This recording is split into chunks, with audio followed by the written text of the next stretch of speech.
Hermanos y hermanas, bienvenidos a nuestro análisis titulado Isaías 7, el último profeta del siglo XX. Para aquellos que quieren tener lo básico, el siglo XX es entre 1900 al año 2000, un periodo de 100 años, porque un siglo consta de 100 años. En ese periodo tenía, según la profecía, que aparecer el último profeta del siglo XX. Con eso como introducción voy a leer la base bíblica.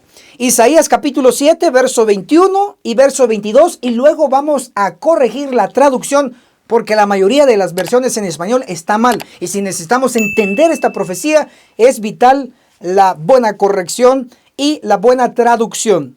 Veamos Isaías 7, el verso 21. En aquel día un hombre, subrayen, criará una vaca y 2 ovejas. El verso 22. Y por la abundancia de leche que darán, comerá cuajada. Todos los que queden en la tierra comerán requesón y miel. Bien, ahí hay términos como cuajada, requesón, todo eso está mal. Vamos a corregirlo. Basado en por lo menos 2 versiones. Le hago como referencia en el original hebreo. Está basado esta versión que es la King James en inglés, la que usó Elena G. de White. En Isaías, el capítulo 7, el verso 21, declara así, en lugar de decir solo vaca, dice vaca joven. Eso es lo que en el versículo 21 se debe de corregir.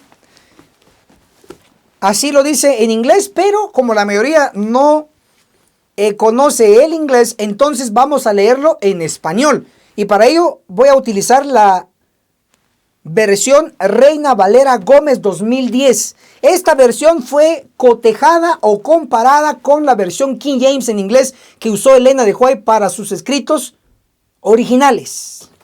Ok, entonces, en la Reina Valera Gómez, en Isaías, el capítulo 7, del versículo 21, dice: y acontecerá en aquel tiempo que un hombre criará una vaca, como ya vimos en inglés, dice joven, y 2 ovejas.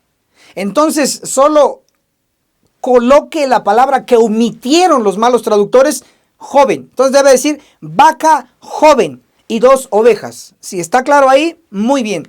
Ahora el verso 22 dice: y será que a causa de la abundancia de leche que darán, comerá mantequilla, pues mantequilla y miel comerá el que quedare en medio de la tierra. En la mayoría de versiones, en lugar de mantequilla dice requesón o dice cuajada, otra palabra que es no la adecuada, no la correcta. Pero entonces su versión, si tiene otra, no tiene esta, corríjala ahí en su versión. Debe de decir comerá mantequilla, mantequilla, pues mantequilla y miel comerá. Ahí están 2 veces la palabra mantequilla, mantequilla. Y hay otra frase que no aparece en las versiones y es esta. Estoy en Isaías 7:22. El que quedare en medio de la tierra. La mayoría de versiones dice el que quede en la tierra. Pero aquí dice el que quedare en medio de la tierra. Esa es la traducción correcta. Voy a leer nuevamente lo correcto. Así lo debe de tener usted. Visualice y escuche bien. Isaías capítulo 7, el versículo 21. Y acontecerá en aquel tiempo que un hombre criará una vaca joven y 2 ovejas. Versículo 22. Y será que a causa de la abundancia de leche que darán, comerá mantequilla, pues mantequilla y miel comerá el que quedare en medio de la tierra. Así debe de decir su versión. Excelente. Ahora ya con esta corrección de traducción, ahora sí puedo explicar. Es mi misión que usted sepa el simbolismo de 4 elementos. El primero, tenemos al hombre. Es lo que quiero explicar. ¿Quién es este hombre que va a criar a 2 ovejas? ¿Qué son las 2 ovejas? ¿Qué es la vaca joven? ¿Por qué es joven y por qué no es vieja igual que las dos ovejas? Bueno, todo esto tiene que resolverse inmediatamente. Empecemos identificando en el simbolismo que estas dos ovejas y la vaca joven no es algo literal, sino que es algo simbólico. ¿Saben por qué? Bien sencillo. No es posible, humanamente hablando, que solamente dos ovejitas y una vaca joven puedan producir tanto alimento para alimentar a los habitantes de la tierra, tal como lo dice Isaías 7, 21 y 22. Por lo tanto, se concluye que esto es simbólico. Como es simbólico, debe de representar algo. ¿Qué representan las dos ovejas? Aquí está la clave. Isaías 7, el verso 21, habla de las dos ovejas. Isaías 7, verso 22, habla que producirán abundancia de leche. Entonces, las dos ovejas lo que produce es leche. Si juntos descubrimos qué representa la leche, vamos a saber qué representan las dos ovejas. Para ello, voy a ir a la Biblia en el Nuevo Testamento, pero voy a utilizar esta versión Reina Valera Gómez 2010, que es la modelo en esta ocasión. Reina Valera Gómez 2010, en Primera de Pedro, el capítulo 2, el versículo 2 declara así: leche no adulterada de la palabra. Si observan entonces, está hablando de leche no adulterada, pero dice de la palabra. En la mayoría de versiones en español no tiene el término palabras, lo omitieron. Pero en el original y también en el inglés, la versión King James que usó Elena de White, ahí dice la leche no adulterada de la palabra. Entonces, esta leche representa la palabra y la palabra es la Biblia. Entonces, lo que producen estas dos ovejas es leche, la palabra. Y San Juan 17, 17 dice: tu palabra es verdad. Por lo tanto, la leche representa la palabra y la palabra es la verdad. Por lo tanto, la leche es la verdad. Entonces, estas dos fuentes producen leche, producen verdad. Significa entonces, como son dos en número, y tenemos dos fuentes en número también de palabra, de verdad, lo cual es el Antiguo Testamento y el Nuevo Testamento. ¿Qué produce el Antiguo Testamento? Leche, verdad. ¿Qué produce el Nuevo Testamento? Leche, verdad. Por lo tanto, las dos ovejas representan una, el Antiguo Testamento. La otra oveja representa el Nuevo Testamento. Las dos juntas representan la Biblia. Bien, ahí está, definido. ¿Qué es lo que representa la vaca joven? Cuando dice vaca joven en Isaías capítulo 7, el verso 21, en el original y en inglés, dice vaca joven, lo dice por algo, porque nos quiere enseñar algo. Ahora, descubramos primero qué es lo que produce esta vaca joven. Y para ello voy a utilizar otras versiones que aquí está en abundancia. Varias versiones. Leamos Isaías capítulo 7, el versículo 21. Vaca joven. Luego Isaías 7, verso 22 dice: y por la abundancia de leche quedarán. Entonces, las dos ovejas producen leche, pero no solo las dos ovejas, sino que también la vaca joven que produce leche. Entonces, la vaca joven también produce leche. ¿Y qué es lo que representa según el texto original y la buena traducción? Primera de Pedro, capítulo 2, versículo 2, dice: la leche no adulterada de la palabra. Entonces, la leche es la palabra. ¿Y qué es la palabra? San Juan 17, 17 dice: tu palabra es verdad. Entonces la leche es la palabra y la palabra es verdad. Entonces definimos que la leche es verdad. Pero además de las dos ovejas, Antiguo y Nuevo Testamento, además de la Biblia, ¿qué otra fuente tenemos? La única fuente que tenemos, aparte del Antiguo y Nuevo Testamento, aparte de la Biblia, es lo que Apocalipsis 19:10 dice: el testimonio de Jesús es el espíritu de profecía. ¿Y qué es el espíritu de profecía? Son todos los libros de Elena G. de White. Por lo tanto, los libros inspirados, escritos por Elena de White, son la única otra fuente inspirada de leche o de verdad, aparte de la Biblia, aparte del Antiguo y Nuevo Testamento, en este caso, aparte de las dos ovejitas. Entonces, hasta aquí ya sabemos que la vaca joven que produce leche, produce verdad, representa a los libros o los escritos del espíritu de profecía. Pero es interesante ver que no solamente esta verdad de las dos ovejas y la vaca joven está en Isaías 7, sino que inclusive, como es tan importante, está esta verdad desarrollada también en Isaías capítulo 8. Saben que mi objetivo al explicar estos detalles es llegar y descubrir juntos qué representa al hombre de Isaías 7:21, porque este hombre es el último profeta. A eso queremos llegar, pero estoy dejando el fundamento, la base. Ok, entonces voy a comprobar desde otro ángulo, porque esta es la base, que las dos ovejas, Antiguo y Nuevo Testamento, la Biblia, y la vaca joven, los libros del espíritu de profecía, juntos son tres fuentes de verdad que hoy tenemos.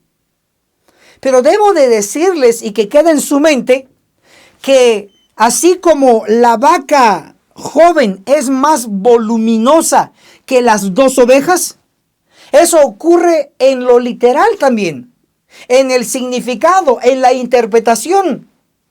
El Antiguo y Nuevo Testamento, comparado con todos los libros del espíritu de profecía, vemos que todos los libros son más voluminosos en comparación con la Biblia. Pero quiero que vean esta misma verdad bajo los ojos o la lupa o la información de Isaías 8. Entonces vayamos a ello. Lo primero que deben de saber es que hay una conexión íntima entre Isaías 7 e Isaías capítulo 8. Isaías 8, el versículo 1, en las mayorías de versiones empieza así. El Señor me dijo. Pero en el análisis profundo he descubierto que en el original no empieza así, sino que tiene otro comienzo. En la versión King James que usó Elena de White, en Isaías capítulo 8, el versículo 1 dice, moreover, que su traducción al español es además. Lo que significa es que Isaías capítulo 8 es la continuación del capítulo 7. En la versión King James revisada, es una edición, Isaías 8:1 empieza y el Señor me dijo. O sea, empieza con la conjunción y. Lo que significa es que de una u otra manera de lo que ya mencioné, conecta el capítulo 7 con el capítulo 8. En este caso con la conjunción y. ¿Saben por qué? Porque Isaías 8 es la continuación de Isaías 7. La verdad de las dos ovejas, Antiguo y Nuevo Testamento, la Biblia. La verdad de la vaca joven, los escritos del espíritu de profecía. Esta misma verdad que está en Isaías 7:21, esta misma verdad está desarrollada en Isaías capítulo 8. Específicamente en el versículo 20. ¿Qué les parece que voy a leer? Y dice, a la ley y al testimonio. Se los voy a explicar. Solo que quiero que quede bien en su mente que hay una conexión entre Isaías 7 e Isaías capítulo 8. Les voy a dar un segundo ejemplo.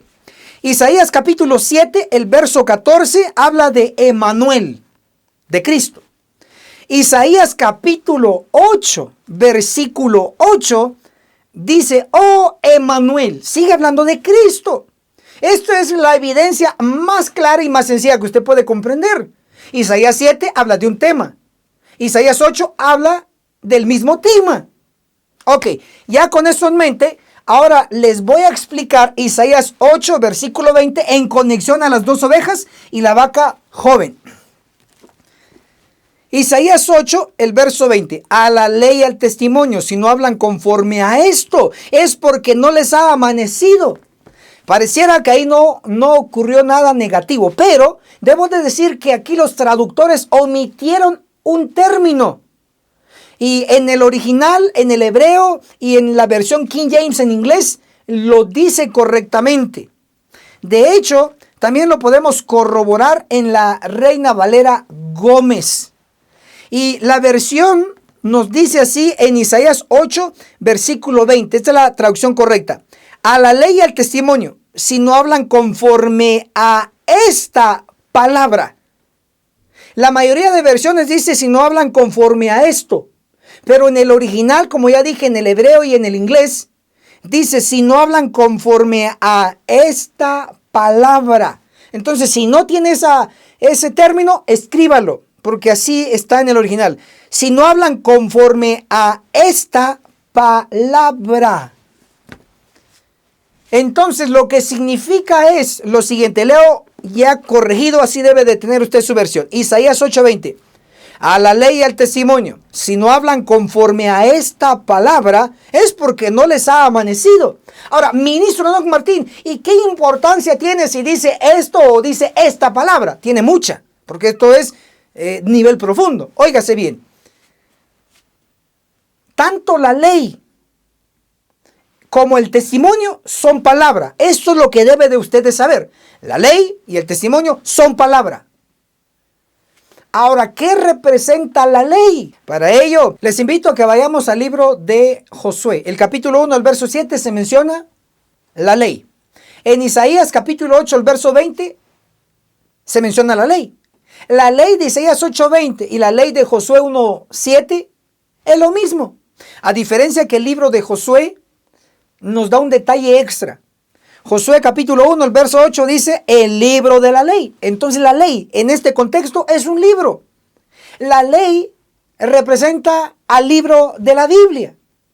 Entonces definimos que cuando Isaías 8, versículo 20 dice a la ley, un libro, y al testimonio, si no hablan conforme a esta palabra. Por eso es de que Isaías 8:20 dice que la ley es palabra, porque la ley es un libro que contiene la palabra de Dios. Por lo tanto, la ley de Isaías 8:20 representa la palabra de Dios, la Biblia. Y la ley está en dos grandes secciones, Antiguo Testamento y Nuevo Testamento. Maravilloso. Ahora veamos qué es lo que representa el término testimonio, porque dice a la ley y al testimonio. Si no hablan conforme a esta palabra, no les ha amanecido. Entonces, basado en lo que ya leí y mencioné, el testimonio es palabra también de Dios. Pero aparte del Antiguo y Nuevo Testamento, aparte de la Biblia, ¿qué más tenemos como palabra de Dios? Lo único es lo que está registrado en la profecía. Allá en Apocalipsis, el capítulo 12, el verso 17, la última parte dice, el testimonio de Jesús. Y luego en Apocalipsis 19:10 dice, adora a Dios porque el testimonio de Jesús es el espíritu de profecía. Entonces, el testimonio de Isaías 8:20 es el espíritu de profecía. ¿Y qué es el espíritu de profecía? Son todos los libros de Elena G. de White. Y así podemos seguir estos libros juntándolos. Entonces ya sabemos que el testimonio son los libros del espíritu de profecía.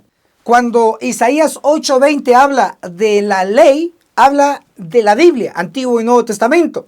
Y cuando habla del testimonio, habla de los libros del espíritu de profecía. Entonces, juntos están simbolizados también en Isaías 7, el versículo 21, bajo el simbolismo de las dos ovejas, Antiguo y Nuevo Testamento, la ley.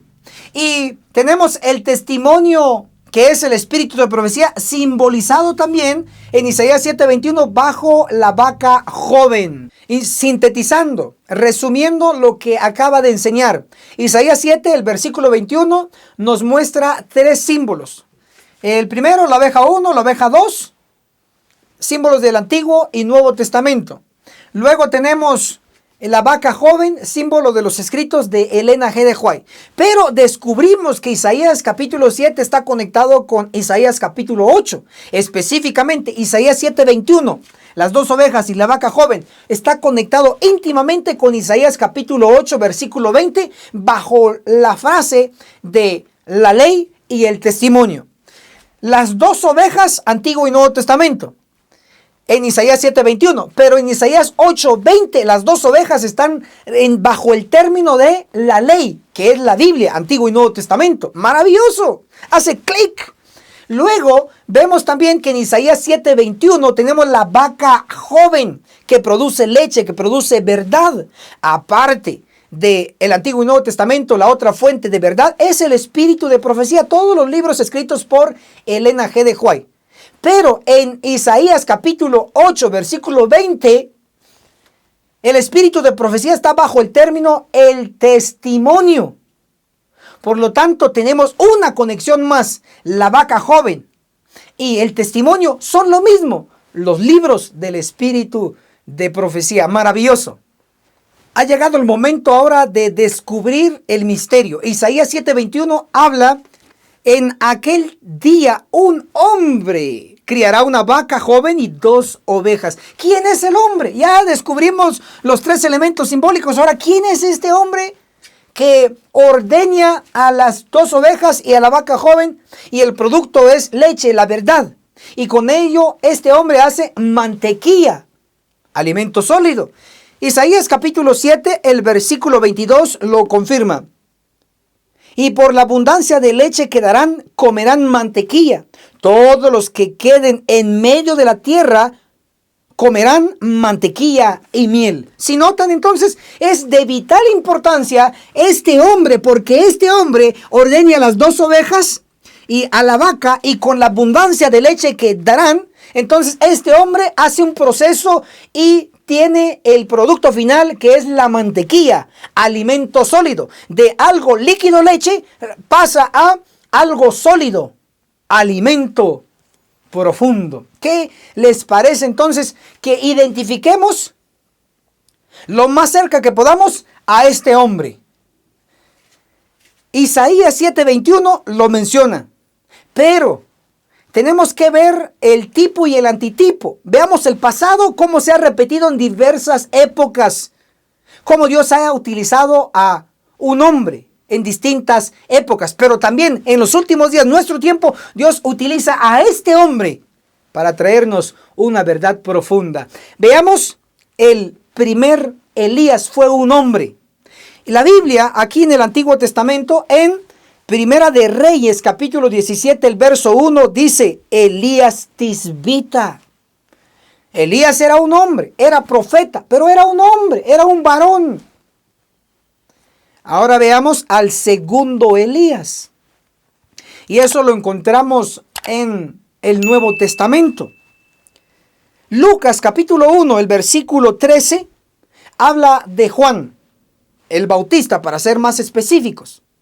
Pero luego Lucas capítulo 1, el versículo 17 dice: con el espíritu y el poder de Elías. O sea, Juan el Bautista iba a tener este espíritu de Elías, ese poder de Elías. Esto lo hace a Juan el Bautista el segundo Elías, el Elías de la época de Cristo. Pero, ¿qué ocurre con el tercer Elías, el de nuestro tiempo?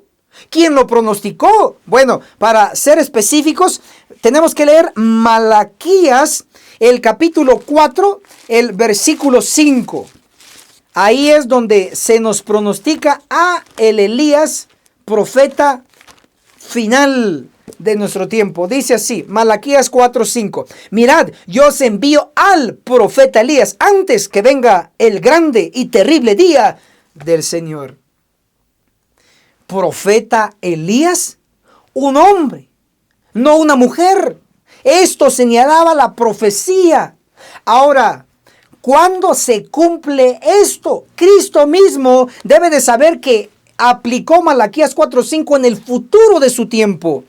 En Mateo capítulo 17, el versículo 10, inclusive el versículo 11 nos dan información.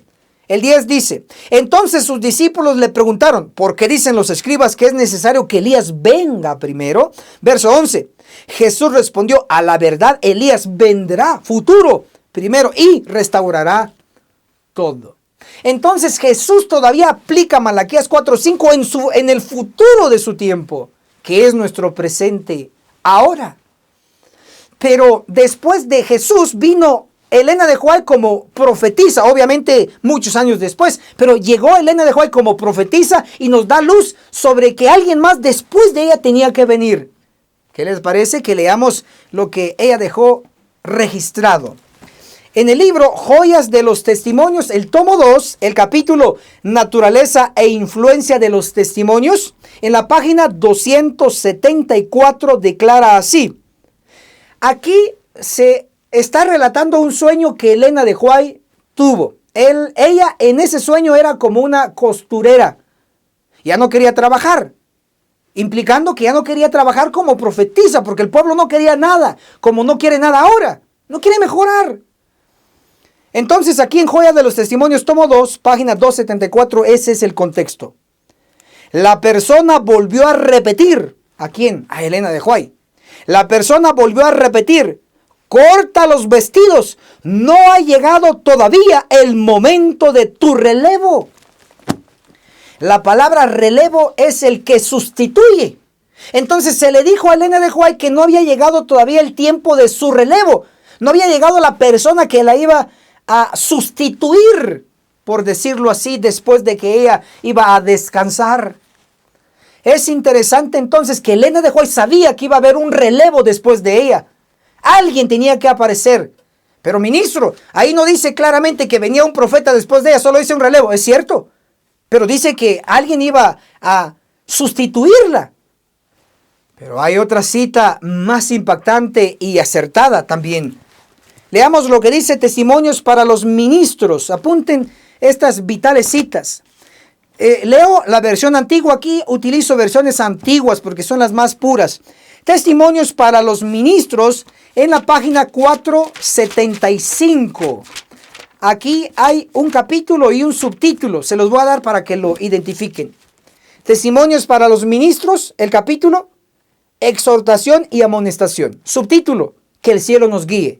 Página 475, versión antigua. Ministro, pero yo tengo la versión nueva. Bueno, si tiene la versión nueva, es la página 487. Así que no hay excusa, tiene que saber esta verdad. Pero yo leo aquí en la página 475, que el cielo nos guíe. La profecía debe cumplirse. El Señor dice, me detengo un poco, dice la profecía debe cumplirse. Significaba que Elena de White en su tiempo sabía que no se había cumplido. La profecía debe cumplirse. El Señor dice, he aquí yo os envío al profeta Elías antes que venga el día del Señor grande y terrible. Alguien debe venir con el espíritu y el poder de Elías. Y cuando Él aparezca, los hombres posiblemente dirán, eres demasiado piadoso, no interpretas las escrituras de la debida manera. Déjame decirte cómo tienes que predicar tu mensaje. Qué poderosa cita, cita reveladora. ¿Por qué? Porque ella aplica Malaquías 4:5, que todavía no se había cumplido en su tiempo. Y dice, alguien debe de venir con el espíritu y el poder de Elías. No dice un montón tiene que venir, solo dice alguien, es en singular, es uno. Y por si fuera poco, es un hombre, porque dice, y cuando Él aparezca. Así lo dice Testimonios para los Ministros en la página en inglés. Cuando Él, masculino, aparezca. Además, Malaquías 4:5 no dice, he aquí yo os envío a la profetisa Elías. Profetisa es un término que se aplica a las mujeres con el don profético. Pero no dice, he aquí yo os envío la profetisa. Tal como lo describe el Antiguo Testamento, por mencionarles, Éxodo 15, el versículo 20, dice María la profetisa. O en el Nuevo Testamento, Lucas 2:36, la profetisa Ana, mujer. No dice Malaquías 4:5, he aquí yo os envío a la profetisa Elías, porque no es mujer, es un hombre. Dice Malaquías 4:5, he aquí yo os envío al profeta Elías. Profeta, término que se aplica a un hombre con el don profético. Entonces Dios iba a enviar a un hombre en los últimos días con un mensaje de día grande y terrible. Hombre, no mujer. Entonces, sintetizando, podemos decir que el primer Elías es el Elías tisbita, un hombre. El segundo Elías es Juan el Bautista, un hombre. Y el tercer Elías es el Elías de nuestro tiempo, un hombre. Por lo tanto, el hombre de Isaías 7:21 es el profeta de Malaquías 4:5, porque es un profeta hombre. Ahora, la importancia de este hombre en la profecía es sumamente vital. ¿Por qué? Porque de acuerdo a Isaías capítulo 7, el verso 21, donde se menciona al hombre, y luego Isaías 7, verso 22, donde menciona que de la abundancia de leche que van a dar a las dos ovejas y la leche en abundancia que va a dar la vaca joven, se va a hacer mantequilla. Pero la mantequilla no aparece como acto de magia, es decir, así al azar, no. Para producir y obtener mantequilla se requiere una labor ardua. Primero hay que ordeñar, en este caso a las dos ovejas, hay que ordeñar a la vaca joven. Ya con la leche que se junta, el proceso es el siguiente. Primero se obtiene la leche de abundancia de las dos ovejas y la vaca joven. Luego con la leche se hace un proceso arduo y se obtiene la mantequilla. Ahora, si observan, se pasa de algo líquido, en este caso la leche, las verdades sencillas de la palabra de Dios, y pasa a algo sólido, en este caso la mantequilla, basado en Isaías 7, versículo 22. Entonces la mantequilla es algo sólido que representa las verdades profundas de la palabra de Dios. No sé qué está consumiendo usted en este grado y altura del fin de los últimos días. ¿Qué está consumiendo? ¿Está consumiendo todavía la pura leche?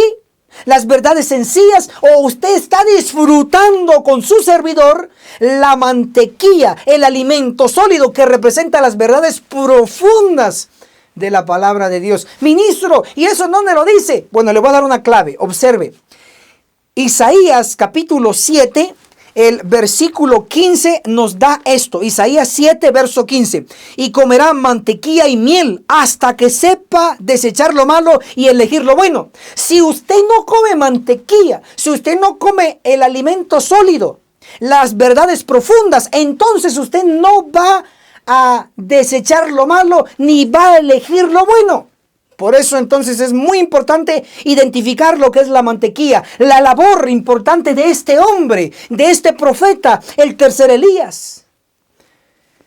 En el libro de Hebreos, el apóstol Pablo nos menciona, Hebreos capítulo 5, el versículo 13, habla de la leche. Y en el mismo versículo habla de el niño. ¿Saben por qué?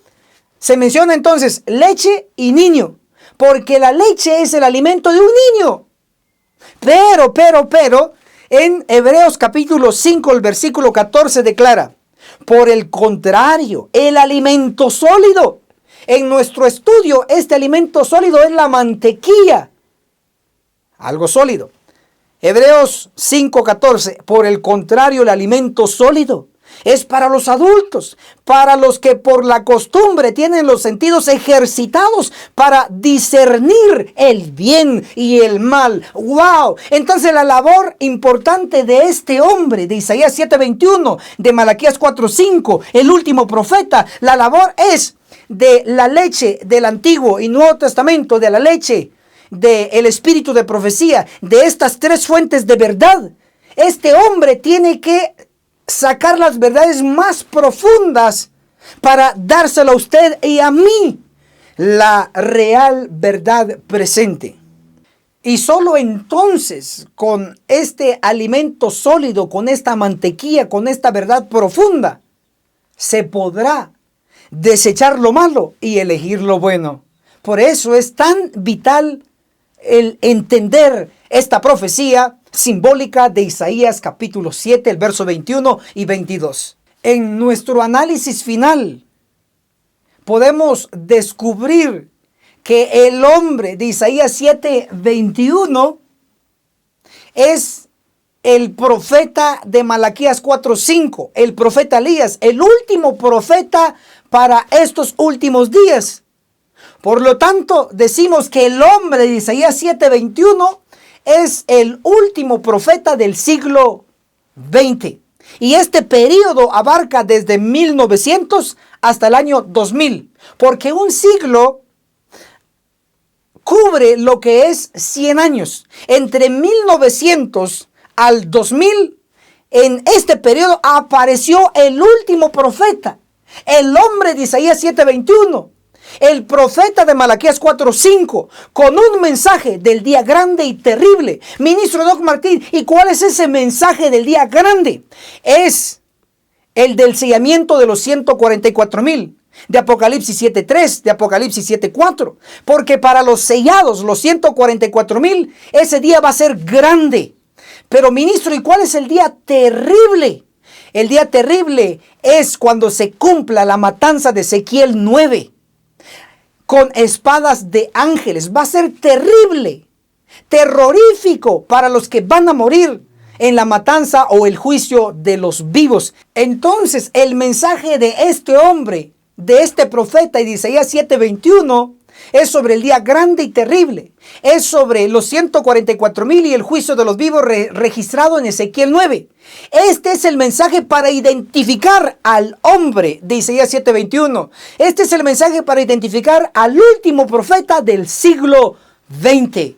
Que el cielo los bendiga poderosamente y sigamos disfrutando de esta mantequilla y miel de las verdades profundas. Les invitamos a que reaccionen. Denle me gusta a este video para llegar a más personas. Y déjenos su comentario en la sección de abajo. ¿Qué le parece? ¿Usted ya sabe quién es el último profeta del siglo XX? Si ya lo sabe, escríbalo en los comentarios. Si no lo sabe, pues siga investigando. Estoy para servirle. También le invitamos a que comparta esta gran verdad tan vital. Muchas gracias. Hermanos y hermanas, gracias por llegar hasta aquí. La agencia misionera, con sede en Guatemala, les proporciona 3 cursos intensivos con el objetivo de que usted se prepare para los últimos días y juntos podamos dar el fuerte pregón. El primer curso totalmente gratis es el Testimonio de Jesús, que consta de 22 lecciones 100% bíblicas.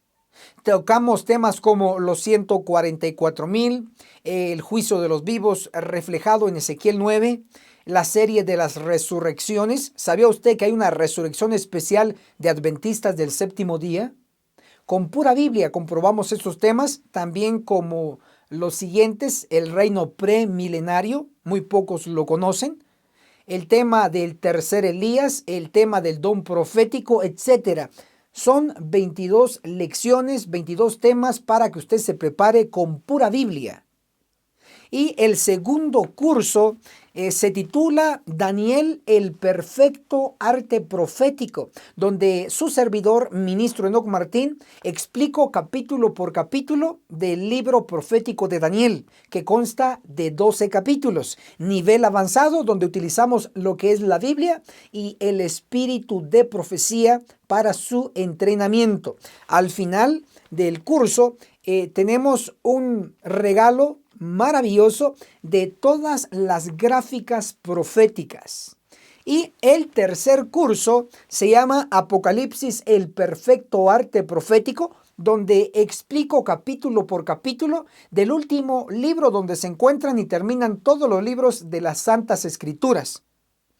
Acá, nivel avanzado con Biblia y espíritu de profecía, le explicamos temas como los 7 sellos, las 7 trompetas, etcétera, etcétera. Yo sé que usted quedará maravillado con todo este entrenamiento. ¿Cómo lo puede solicitar? A través de vía WhatsApp a nuestro número personal, Ministro Enoc Martín, el signo más 502 42 29 77 86. ¿Tiene algún costo los libros? No, son absolutamente gratis para usted. Llámenos y solicite su curso y así sucesivamente usted lo estará recibiendo. Identifíquese por favor y con mucho gusto se lo enviaremos. Gracias.